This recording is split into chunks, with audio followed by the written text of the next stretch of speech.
Subscribe करें और bell दबाएं ताकि कोई खबर रह न जाए।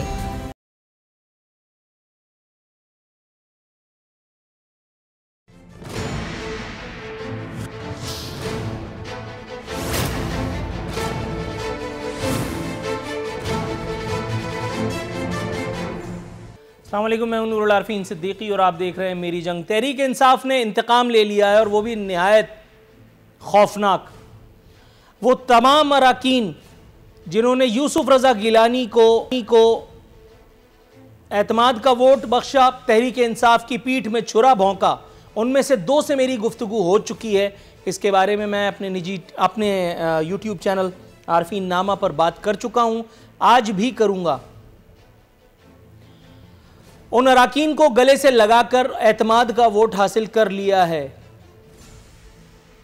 मुबारक। बताया गया है कि आज पाकिस्तान की कौमी सियासत के लिए एक बड़ा अहम दिन है। इस बात से बिल्कुल इत्तेफाक करता हूं, लेकिन यह अहम दिन जाते जाते स्याह तरीन दिन की शक्ल इख्तियार कर गया है, कोई माने या ना माने। एतमाद के वोट का मरहला तय पाया। 2 लोगों से शर्फ गुफ्तगू हासिल हुआ जिन्होंने इमरान खान के खिलाफ, पाकिस्तान तहरीक इंसाफ के खिलाफ यूसुफ रज़ा गिलानी को वोट दिया। मैंने उनसे पूछा, कल आप क्या करने वाले हैं? कहने लगे, जाहिर है हम खान साहब को वोट देने वाले हैं। मैंने कहा, फिर यूसुफ रज़ा गिलानी को क्यों वोट दिया था? बड़ी मज़ाक़खेज़, लेकिन शायद जो लोग खान साहब को करीब से जानते हैं वो शायद इसकी तरदीद या तस्दीक कर सकें। मैं तो इस बारे में कोई तबसरा करने से कासिर हूँ। उन्होंने कहा, खान साहब हमें हर मुलाकात में ये एहसास दिलाते हैं कि who the hell are you. हम अपने लोगों का हल्का इंतखाब का एतमाद लेकर के असम्बली में आए, लेकिन जब भी खान साहब के सामने जाते हैं तो हमें यह एहसास दिलाया जाता है कि हमसे ज़्यादा हकीर और फालतू आदमी कोई है ही नहीं, और जो कुछ भी हैं वो खान साहब ही हैं इस पूरे मुल्क में। दूसरे साहब ने जो कहा वो मैं ऑन एयर नहीं कह सकता, लेकिन बहरहाल गर्दन बचाने के लिए उन दोनों साहिबान ने आज इमरान खान साहब को एतमाद का वोट बख्श दिया। और खुशी की बात या शायद हैरत की बात यह है कि खान साहब को ये वोट जो है वो नागवार भी नहीं गुजरे। राजा परवेज अशरफ साहब ने एक अजीब सी अनोखी मुबारकबाद दी है। उन्होंने कहा, खान साहब रेस में अकेले दौड़े और अव्वल भी आ गए। दूसरी जानिब जीत का जश्न मनाते हुए खिलाड़ियों ने, इंसाफीज ने बाकायदा हमला कर दिया है लीगी क़यादत पर। और यूं वो नून लीग जिसे पाकिस्तान की सुप्रीम कोर्ट पर हमला करने का एजाज हासिल हुआ था नवाज शरीफ के साबिका दौर में, अब वो खुद एक बाकायदा हमले की जद में। अफसोस की बात यह है कि एक खातून मरियम औरंगजेब साहिबा को भी नहीं बख्शा गया। एहसन इकबाल साहब जैसे आदमी पर उनसे लाख इख्तलाफ हों, किसी से भी आपको लाख इख्तलाफ हों, जूता उछाल करके पाकिस्तान की सियासी तारीख में एक अनोखी वारदात देखने में आई है। मरियम नवाज साहिबा का गुस्सा ऑब्वियस है, कहती हैं कि बगैर सिक्योरिटी बाहर निकल करके दिखाओ, 22 करोड़ अवाम जूते लिए तुम्हारे इस्तकबाल के मुंतजिर हैं। खान साहब ने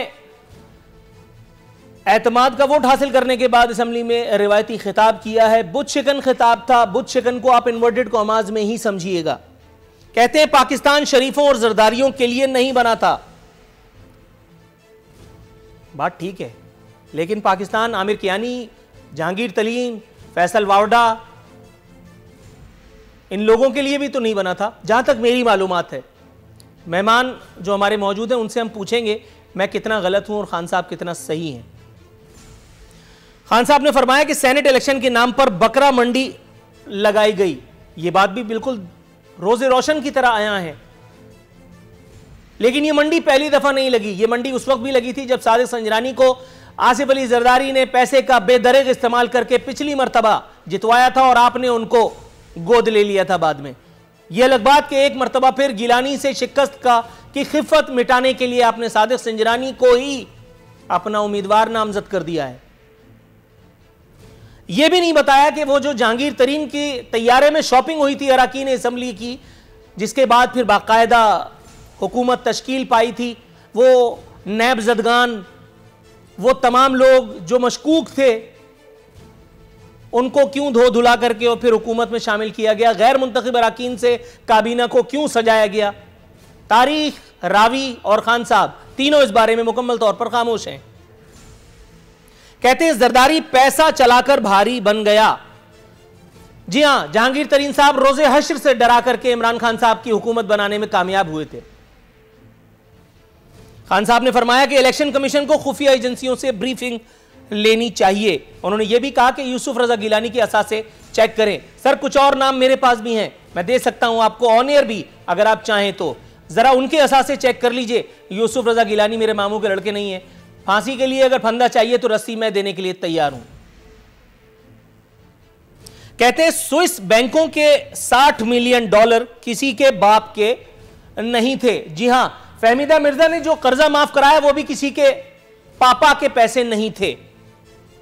लियाकत जतोई पर जितने केसेस थे, जिसको वेव करके, जिसको इधर उधर करके ईसीएल से उनका नाम महज इस जुर्म में कि उन्होंने पीटीआई का पट्टा पहन लिया है, वो मफलर पीटीआई का उन्होंने पहन लिया है, उनका नाम ईसीएल से रिमूव किया गया और वो पूरी दुनिया का एक चक्कर लगा करके वापस आ गए। एक और हस्ती हैं, उनको बसेस की खरीदारी में मुबैना कमीशन का उनका केस चल रहा था, वो फारिग करके उनको बाकायदा मिनिस्ट्री दी गई।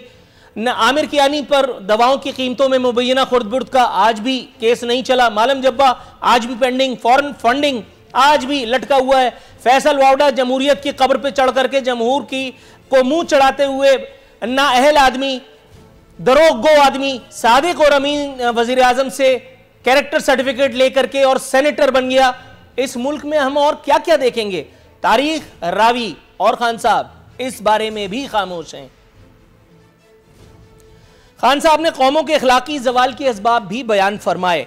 दूसरी जानिब पीटीआई के 2 जियालों के बयानात सामने आ गए। ये वीडियो मार्का एमएनएज हैं, कैप्टन जमील और फहीम खान।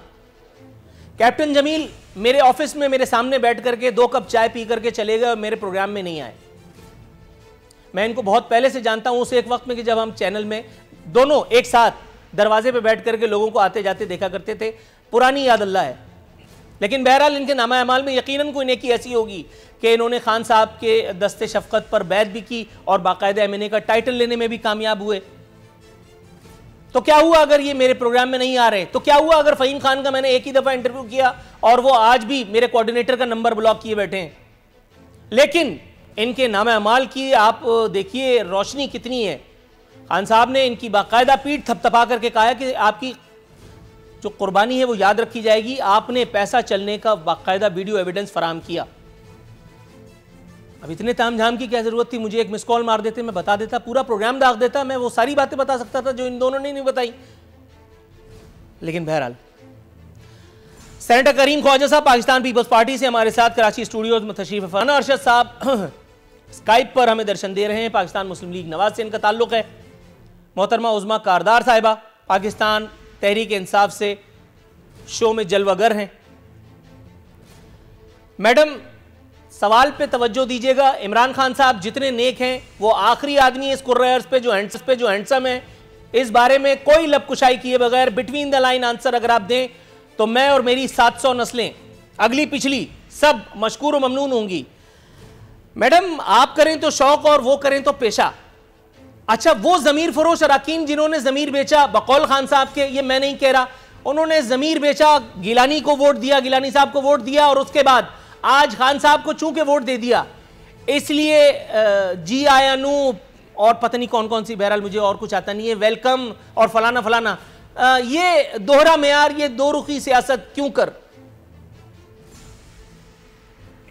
बहुत शुक्रिया नूरुल आरिफीन। और मैं बड़ी आपकी मशकूर हूँ कि आपने हमें मुबारक भी दे दी है, क्योंकि आज वाकई देखें पूरे ऐवान ने एतमाद का वोट दिया है प्राइम मिनिस्टर को, और शायद इसीलिए अल्लाह ताला ने इस आजमाइश में डाला था कि और ज़्यादा वो पुरअज़म और एक ताकतवर बन के निकलें और आगे बढ़ें।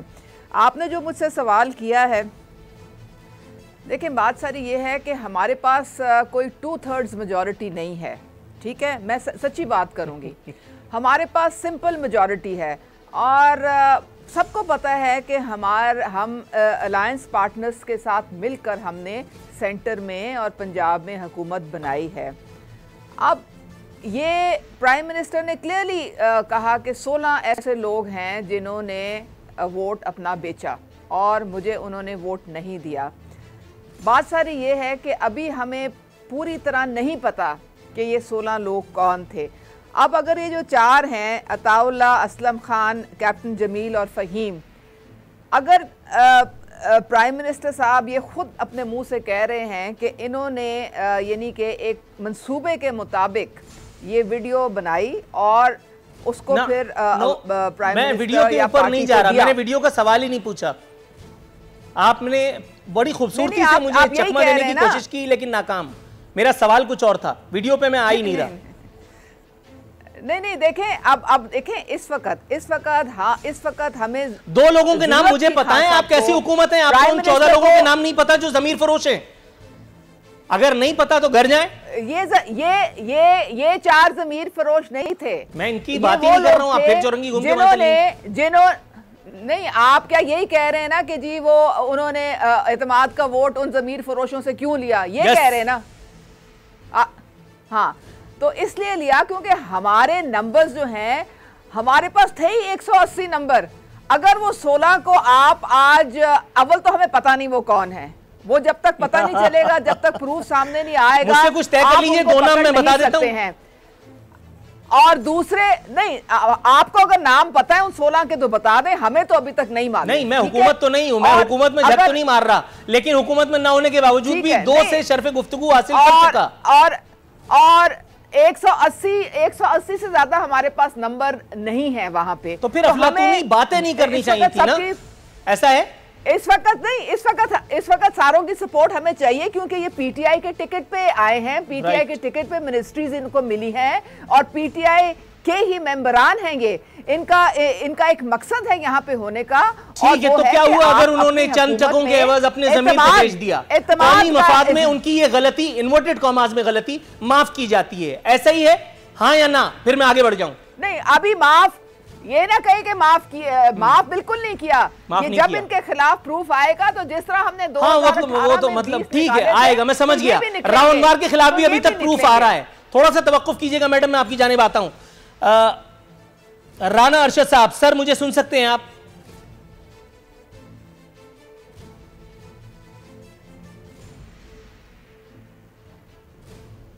कुछ बोल रहे हैं, मुझे ऐसा लग रहा है इनकी आवाज ही नहीं आ रही। राना अरशद साहब की आवाज़ हमें नहीं आ रही है, मेरे ख्याल है कोई टेक्निकल प्रॉब्लम है, थोड़ा सा देखें इसको। मैं जब तक करीम ख्वाजा साहब से शर्फ गुफ्तगू हासिल करता हूं। सर कैसे हैं आप? Sir thank you. सर, एतमाद के वोट का मरहला बखूबी इन्वर्टेड कॉमास में सही तय पा गया। राजा परवेज़ अशरफ साहब ने बिला वजह जिसको एक पर सिरका डालने की कोशिश की है, कह रहे हैं कि वज़ीर आज़म रेस में अकेले दौड़कर अव्वल आ गए। सर वो अव्वल तो आए ना, कम से कम वज़ीर आज़म है, खुले दिल से मुबारकबाद तो बनती थी। मसला है कि पीटीएम और बिलावल साहब ने अपना मौक़िफ़ आज भी दोहराया है और 2 दिन पहले भी दोहराया था कि हमने ये कहा था कि जो इलेक्शन हमने जो जीता है वो अदम एतमाद का इज़हार हो चुका है। और उसके बाद इन्होंने उसी दिन परेशानी से इन्होंने कहा कि हम एतमाद का वोट लेंगे। उस वक्त भी हमने ये कहा था कि हम अपनी मर्ज़ी से और अपने टाइम और अपने कैलकुलेशन के हिसाब से अदम एतमाद लेकर आएंगे नेशनल असम्बली में और पंजाब में भी।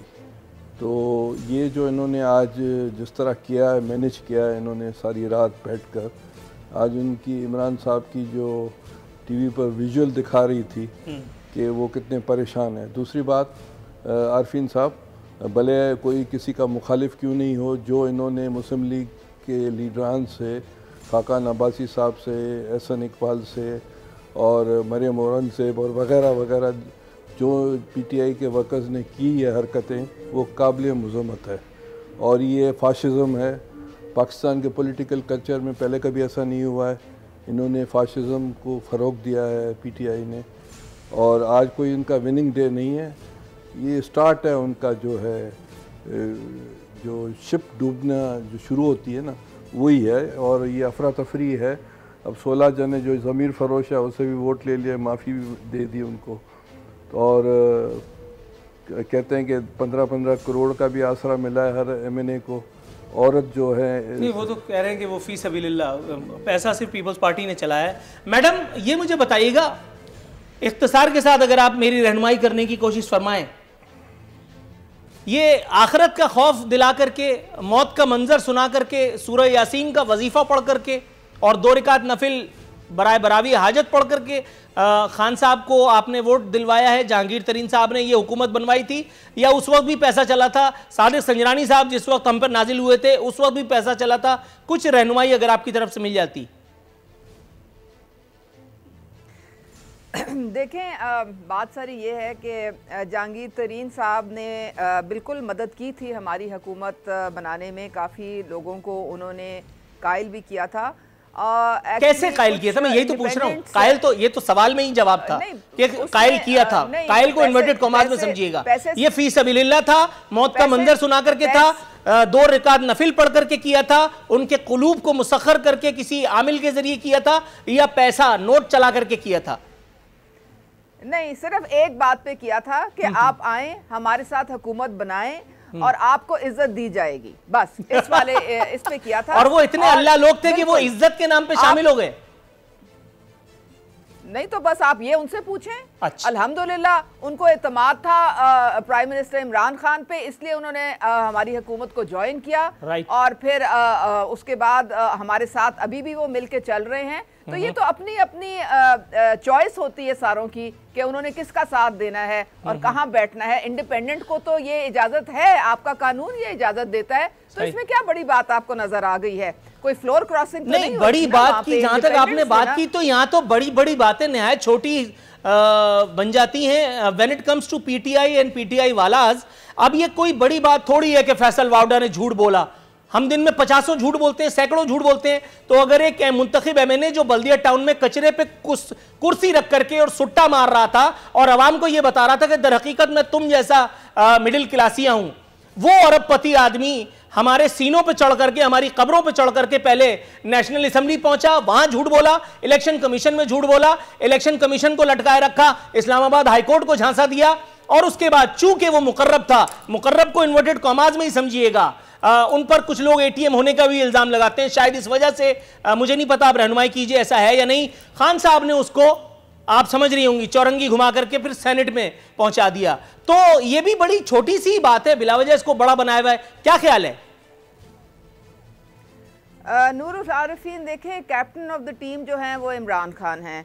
अगर उनको फैसल वावडा पे एतबार और ट्रस्ट था और इतना कि वो नेशनल असेंबली से रिजाइन करके सेनेटरशिप उनको दी है, तो आपका ख्याल है कि ये उनको इस रिस्क का मालूम का इल्म नहीं था कि अगर वो वहाँ पे डिस्क्वालीफाई हो गए हैं तो यहाँ पे भी ये नहीं, वो तो बचाया है ना, रिस्क का तो पता था। कैप्टन ऑफ द शिप ने ये फैसला किया, लेकिन ये कैप्टन, यही कैप्टन अगर जरदारी होता, यही कैप्टन अगर नवाज शरीफ होता, तो वो तारीख का वक्त का सबसे बड़ा मुजरिम होता, मलऊन होता। लेकिन अगर यही नेकोकार अगर इमरान खान साहब हैं, तो ये वक्त का सबसे बड़ा कुतुब है। ऐसे ही है, हाँ या ना? मैं बिल्कुल ऑनेस्टली बात करूंगी। देखें, हम कुछ नहीं कह सकते, ये वक्त बताएगा। राइट मैम, आप कुछ नहीं कह सकती, लेकिन बहरहाल सवाल तो आ चुका। राना अरशद साहब, सर आप मुझे सुन सकते हैं?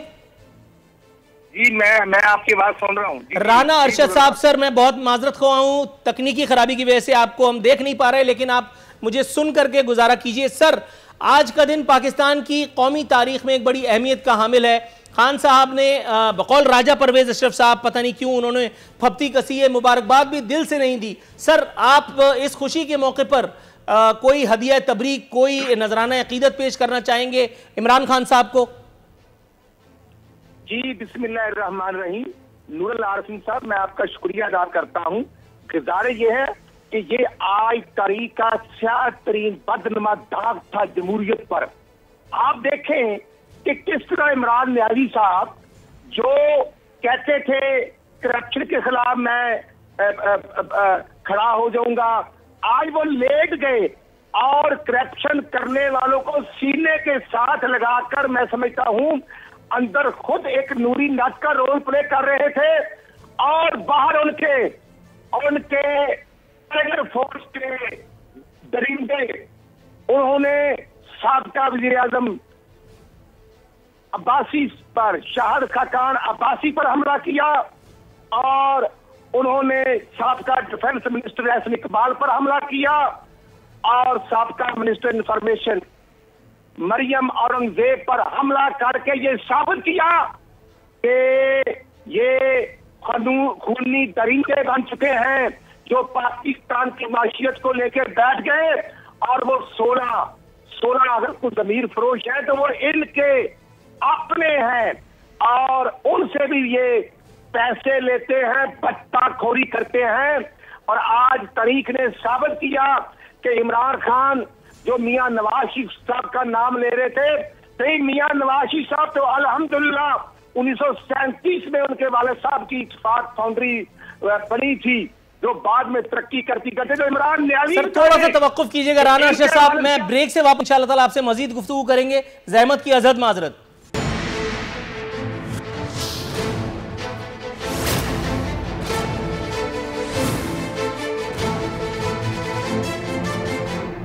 वेलकम बैक नाज़रीन। दस्तूर हमारे साथ हमारे मेहमान मौजूद हैं। मोहतरमा उज़्मा कारदार साहिबा, उसूली तौर पे मुझे आपकी जानिब आना चाहिए, लेकिन अगर आप इजाज़त दें तो मैं राना अरशद साहब के पास 1 मिनट के लिए महज जाना चाहता हूं। उनकी बात पहले भी अधूरी रह गई थी और अभी भी उनका बयान अधूरा है, अगर आप इजाज़त दें। जरूर जी, जरूर। Thank you ma'am, thank you जी। राना अरशद साहब, सर आप उसे एक अंदोनाक वाक़े की जानिब इशारा कर रहे थे जो आज मरियम औरंगज़ेब, मुसद्दिक साहब और शाहिद खाकान अब्बासी साहब के साथ पेश आया। शाहिद खाकान अब्बासी साहब जैसा आदमी आज उन्होंने ये कहा कि अगर व्हाटएवर मतलब जो भी हो, मर्द हो सामने आओ, एम्बुलेंस में जाओगे। मुसद्दिक साहब बाकायदा हाथापाई करते पाए गए। मतलब पाकिस्तान की तारीख में ये दिन हमने इससे पहले देखा नहीं था।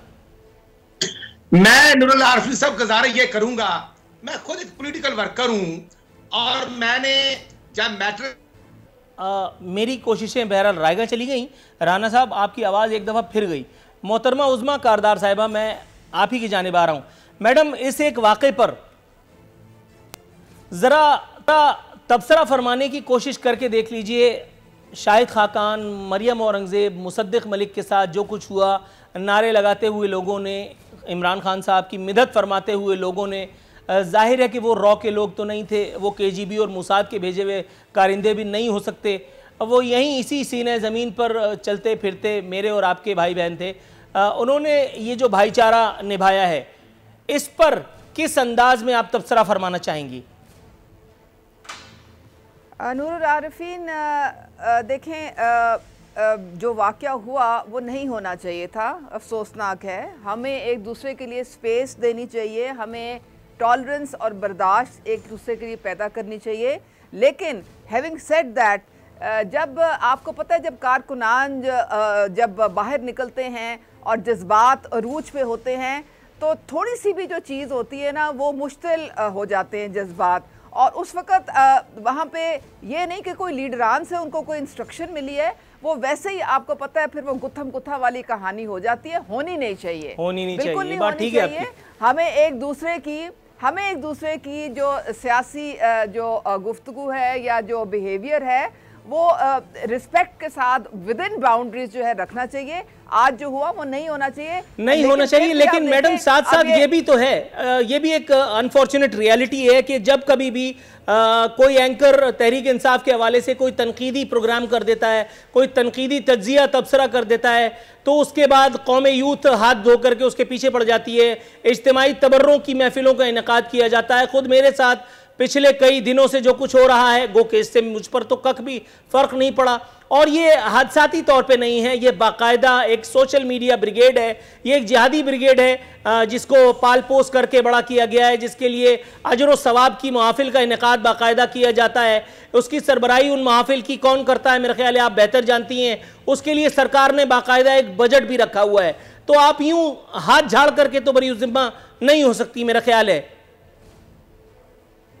देखिए, सोशल मीडिया पे आप किसी को कंट्रोल नहीं कर सकते हैं। प्राइम मिनिस्टर ने बारहा जो है समझाया है सबको कि जी आप अपना जो है वो एक कायदे कानून के साथ चलें और इज़्ज़त के साथ जो भी आपने कमेंट करना है उसको हदूद की लिमिट्स में रख कर करें। और ये हर पार्टी में है। आपने देखा है कि मरियम नवाज ने अपना सोशल मीडिया का पूरा एक सेल था, जी बिल्कुल, ये मैं अपने प्रोग्राम्स में उठा चुका हूं बात, आप दुरुस्त फरमा रही हैं, लेकिन वो एम्प्लॉयज मरियम नवाज के हवाले से मैं सवाल चाहूंगा राना अरशद से पूछ लूं।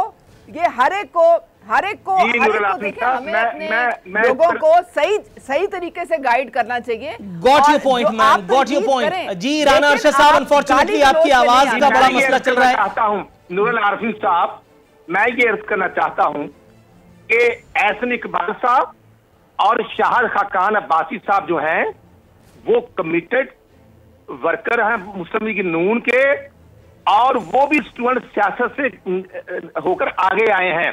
इसलिए मैं अर्ज करना चाहता हूं कि ये टाइगर फोर्स के शेरे जो शेरू थे इमरान खान साहब के, इनको मुंह की खानी पड़ेगी। और जब हमारी लीडरशिप हमें इजाजत देगी तो सिर्फ मुस्लिम स्टूडेंट फेडरेशन के कारकुन, यूथ विंग के कारकुन और मियां नवाज शरीफ के चाहने वाले जो है ना, इनके घरों के बाहर इनका निकलना बंद कर देंगे। ये कोई तरीका नहीं। ये स्टेट को और सरकारी मशीनरी को इस्तेमाल करके हमारे एमएनएस एमपीएस का घेरा तंग करे, तज़हीक करे, ये कतल बर्दाश्त नहीं। और हम अपनी लीडरशिप से बिल्कुल इस पर बात भी करेंगे, इजाजत भी लेंगे।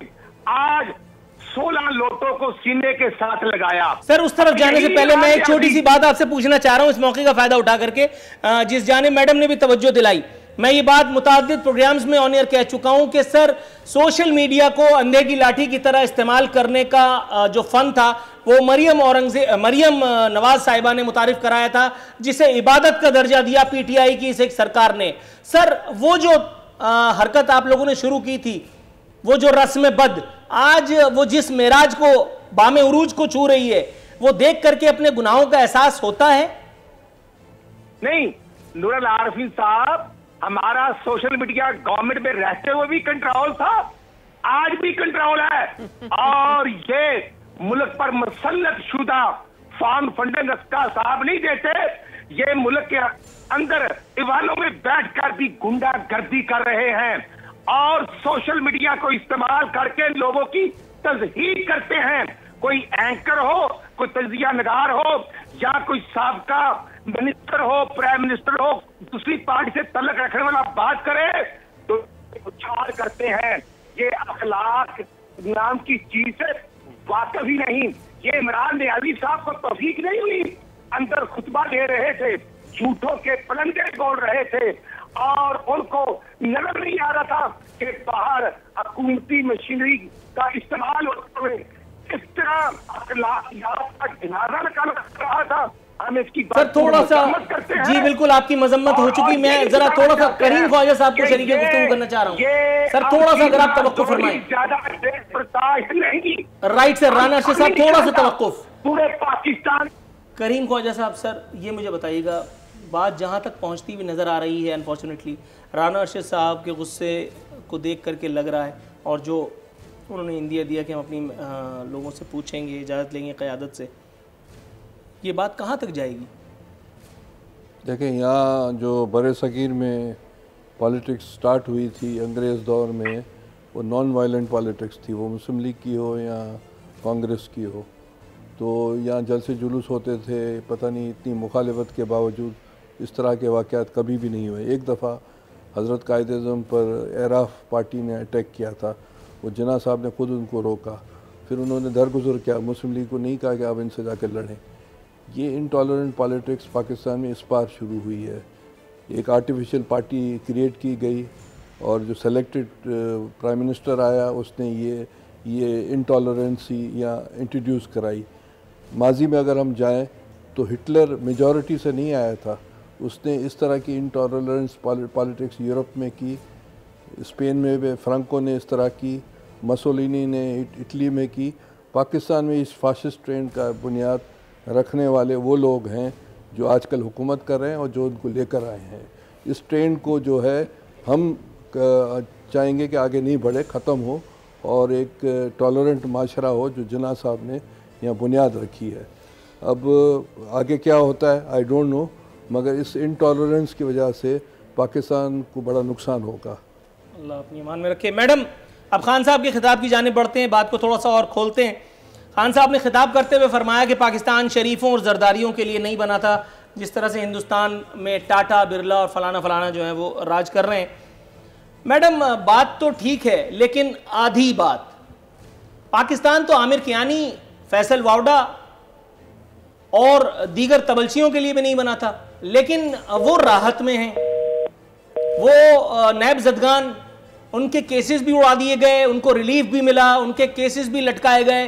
फैसल वावडा का केस 2 साल तक लटका रहा, इलेक्शन कमीशन इधर उधर मुंह देखता रहा। उसके बाद फिर फाइनली फैसल वावडा एक दिन पहुंचे और जा करके लव लेटर दे दिया कि सानू की, और उसके बाद फिर एक जगह से, मुख्तलिफ जगह से एक ऑब्जर्वेशन आती है कि जी चूंकि चुनाचे हम उनका कुछ नहीं कर सकते। तो मैडम, इस बारे में अगर कोई इरशाद फरमा दें आप। देखिए, आमिर कियानी का आपने नाम लिया, तो जब वो स्कैंडल आया था दवाइयों का, तो आपको पता है कि उन्होंने अपनी वजारत से रिज़ाइन किया। जी, मुझे इसी पता तरह है। हमारे हाँ, इसी तरह हमारे वो मियाँ वाली वाले वजीर हैं। थोड़ा सा आमिर कियानी पे रहिएगा मैडम, 2 मिनट के लिए आमिर कियानी पे रहिएगा। आपकी ये बात अच्छा। यहीं तक ठीक है, इसके आगे फिर मामला गड़बड़ेशन है। मैं अपने शो में उठा चुका हूँ प्रोग्राम, ये बात चेयरमैन नैब से कर चुका हूँ मैं। ये मुझे बताइएगा मैडम, आमिर कियानी ने अरबों रुपए, अगर तो खुदा न खास्ता, अगर तो इल्ज़ाम ही है, अगर खुर्द-बुर्द की, जिसके बारे में मोहतरमा फिरदौस आशिक अमान साहिबा पिछली वजारत में ऑनियर भी कह चुकी हैं कि ऐसा कुछ होने का अंदेशा है। खान साहब ने उस पर बड़ा रास्त इक़दाम किया, और वो रास्त इक़दाम ये था कि उनको पार्टी का सेक्रेटरी जनरल लगा दिया। खान साहब जहां कहीं जाते हैं उससे पहले रेड कारपेट अराइवल नसीब होता है आमिर कियानी को। ये किस किस्म का एहतसाब है कि एक आदमी ने अगर कोई हाथ मारा है तो आपने उसको, और उसके बाद फिर आप मियांवाली चली गई। मैडम, ये कोई इंसाफ तो ना हुआ। फैसल वावडा ने झूठ बोला और फैसल वावडा को सेनेटर बना दिया। परवेज खटक पर एशियन डेवलपमेंट बैंक के एतराजात सामने हैं, बीआरटी पर एतराजात सामने हैं, मालम जब्बा पे रेफरेंस गया लेकिन वो भी लटका दिया गया, फॉरेन फंडिंग आज भी लटका हुआ है। कुछ इरशादात अगर आप नवाजें। देखिए, खान साहब और प्राइम मिनिस्टर का एजेंडे पे टॉप पे था कि इदारों को मजबूत करना है। जब इदारे बुलाएंगे और जो सवालात करेंगे, चाहे वो चीफ मिनिस्टर पंजाब हो, उन्होंने भी जाके सारे सवालों के जवाब दिए थे। आमिर कियानी को अगर बुलाया जाएगा, उनके खिलाफ प्रूफ मिल जाएगा, तो पहले तो वजारत से हाथ धोने पड़े, बाद में अगर तंजीमी तौर पे उनको इंडक्ट किया गया है तो वो अभी फाल हमारे मेंबर हैं। लेकिन ये तो नवाजने वाली बात हो गई, ये तो गुनाह के बदले में सवाब देने वाली बात हो गई। देखिए, ये इस तरह की जो चीज़ें हैं ना, ये इससे आप को अकाउंटेबिलिटी हमारी पार्टी में है। अब आपको देखें, ये कहाँ है मैडम? जहांगीर तरीन का नाम आया था, जहांगीर तरीन पर एफआईआर कटी, और जहांगीर तरीन आज भी बाकायदा इस्लामाबाद में मुतमक्किन है। हफीज शेख साहब की जीत के लिए जहांगीर तरीन को न्योता भेजा गया। जी राना अरशद साहब, आप मेरे साथ मौजूद हैं?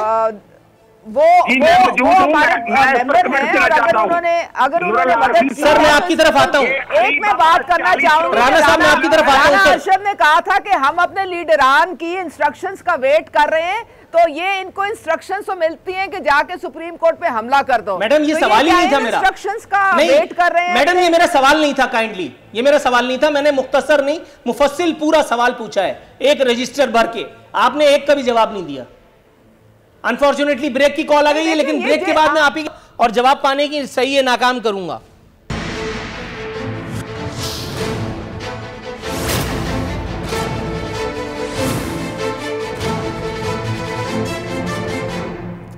वेलकम बैक नाजरीन, प्रोग्राम अपने अख्तामी लम्हात में दाखिल हो चुका है। मोहतरमा उज़्मा कारदार की जानिब जाने की कोशिश करना था मुझे, लेकिन पहले राना अरशद साहब के पास जाऊंगा। कुछ मौज़ूआत हैं जिनका आता उनसे भी करवाना है।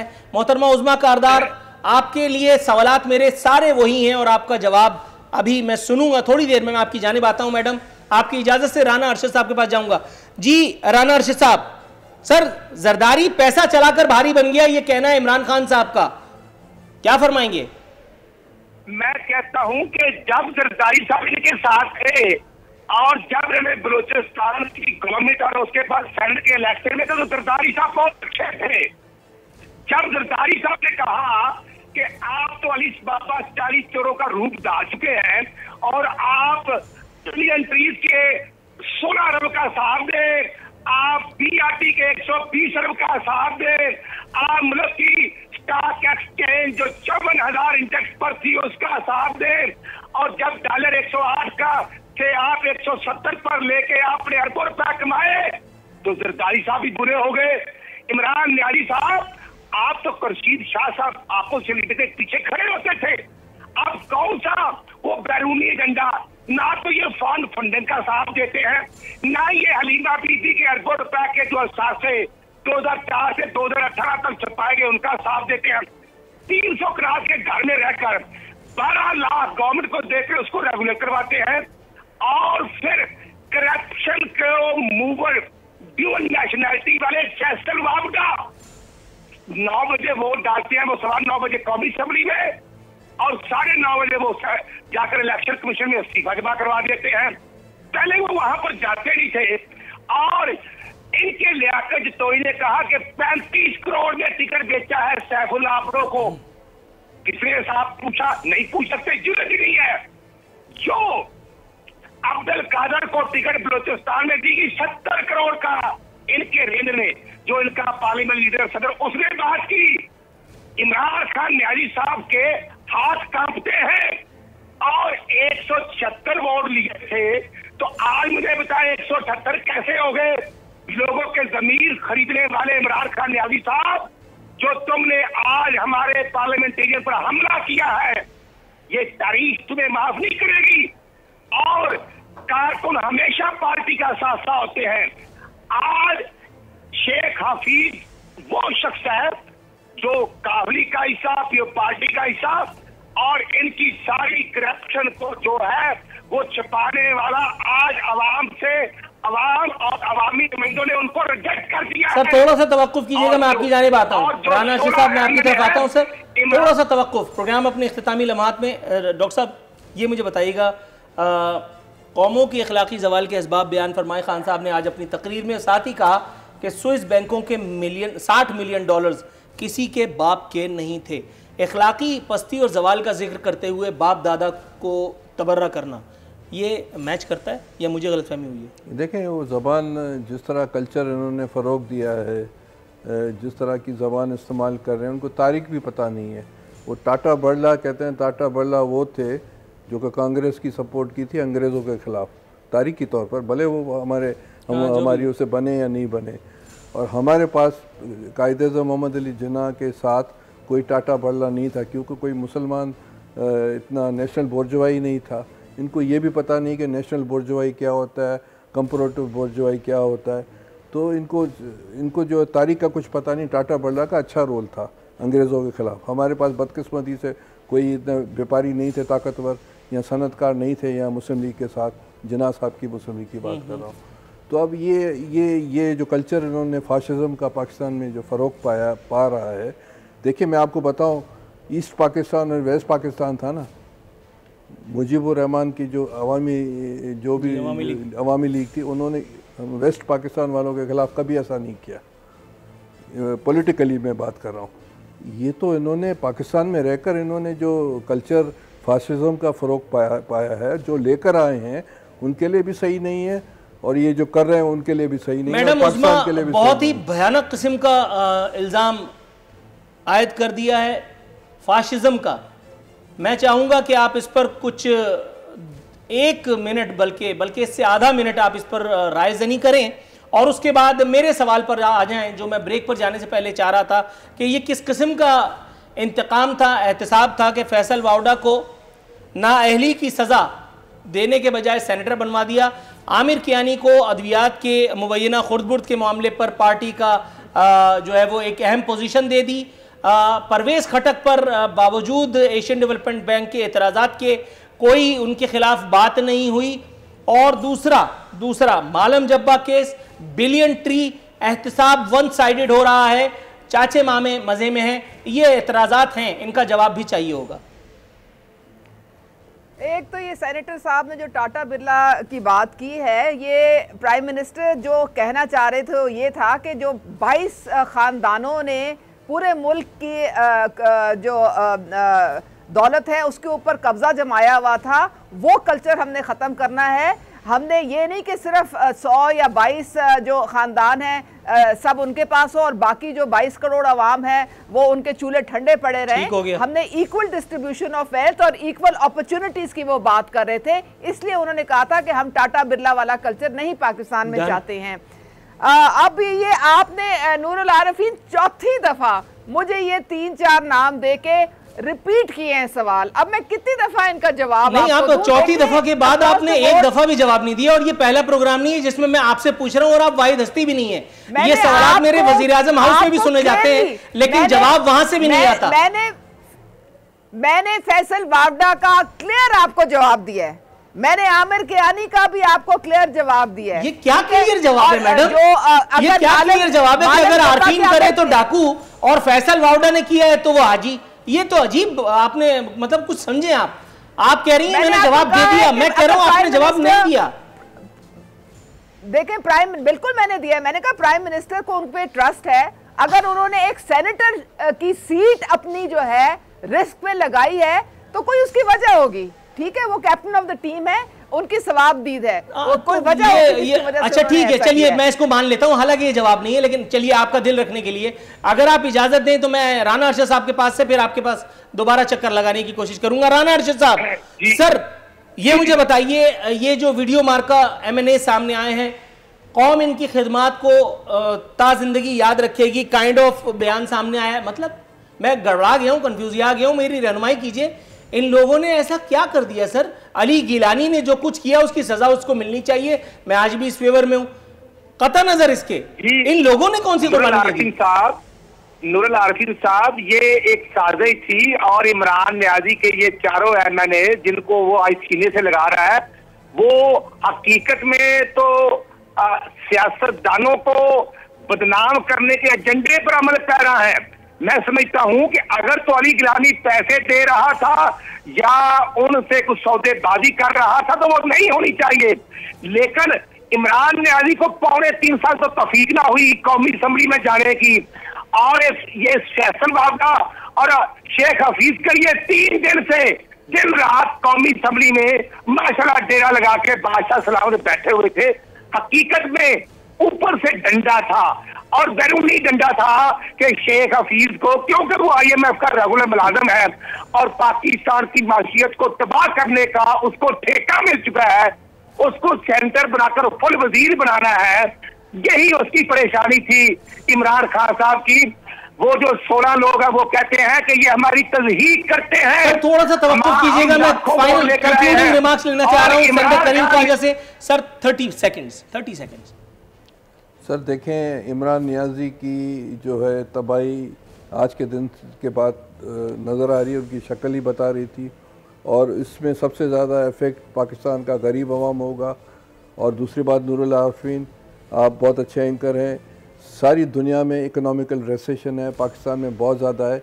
जो कोरोना की वैक्सीन जो है भीख मांग रहे हैं, जो चाइना दे रहा है या WHO दे रहा है, इनमें इतनी सख्त नहीं है कि पैसे से ख़रीद की जाए पाकिस्तान का, और दोबारा कोरोना बढ़ रहा है, इकोनॉमिकल रिसेशन है, ये इनको डुबो देगा और खुदा करे जो है पाकिस्तान के अवाम को नाज़रीन, ये था आज का प्रोग्राम। राना अरशद साहब और सेनेटर करीम ख्वाजा साहब, तीनों मोअज़्ज़ज़ मेहमानों का मशकूर हूँ कि आपने अपनी मसरूफियत के बावजूद हमारे प्रोग्राम में शिरकत की ज़हमत गवारा की। नाज़रीन, कल इंशाअल्लाह बशर्ते ज़िंदगी हाज़िर खिदमत होंगे। फ़ी अमान अल्लाह।